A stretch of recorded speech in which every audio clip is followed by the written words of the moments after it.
Hi అండి. ఎలా ఉన్నారందరూ? ఈ ఉగాది అందరూ ఎలా సెలబ్రేట్ చేసుకున్నారు? మేమైతే మార్నింగే పచ్చడైతే చేసుకొని తినేసాము. తర్వాత టెంపుల్‌కి వెళ్లి దర్శనం చేసుకున్నాము. ఈవినింగ్ వరకు రెస్ట్ తీసుకొని, ఈవినింగ్ మూవీ చూద్దామని చెప్పి లూలు మాల్‌కైతే వెళ్ళాము. మొత్తం అంతా తిరిగేసి ఫుడ్ కోర్ట్‌కొచ్చి పావు బజ్జీ తిన్నాము. అప్పుడు తింటున్నప్పుడు నాకు బోబా టీ మీద పడ్డది నా ఐస్.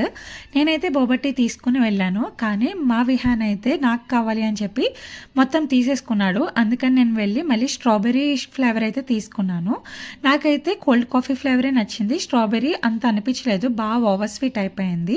మూవీ టైం అవ్వగానే మూవీకి అయితే వెళ్ళిపోయాము. మేము వెళ్ళిందైతే ఉస్తాద్ భగత్ సింగ్ మూవీకి వెళ్ళాము. నాకైతే మూవీ చాలా బాగా నచ్చింది. అవును, మీలో ఎంతమంది వెళ్ళారు ఉస్తాద్ మూవీకి? వెళ్తే ఎలా అనిపించింది మీకు? నచ్చిందా? నచ్చితే కామెంట్ సెక్షన్లో కామెంట్ చేసి చెప్పండి. మేము మూవీకి వెళ్తున్నామంటే మా విహాన్ మాత్రం పండగ చేసుకుంటాడు. బ్రేక్లో పాప్కార్న్ తినొచ్చు కదా అని చెప్పి మూవీ అయిపోయిన తర్వాత అలా కొన్ని ఫొటోస్ అయితే తీసేసుకొని హైపర్ మార్కెట్కి అయితే వెళ్ళిపోయాము లూలు మాల్లో. సో కొంచెం షాపింగ్ చేసి ఇంటికైతే వెళ్ళిపోయాము. మీకు ఎలా అనిపించింది? వీడియో నచ్చితే లైక్ చేసి ఛానల్ని సబ్స్క్రైబ్ చేయండి.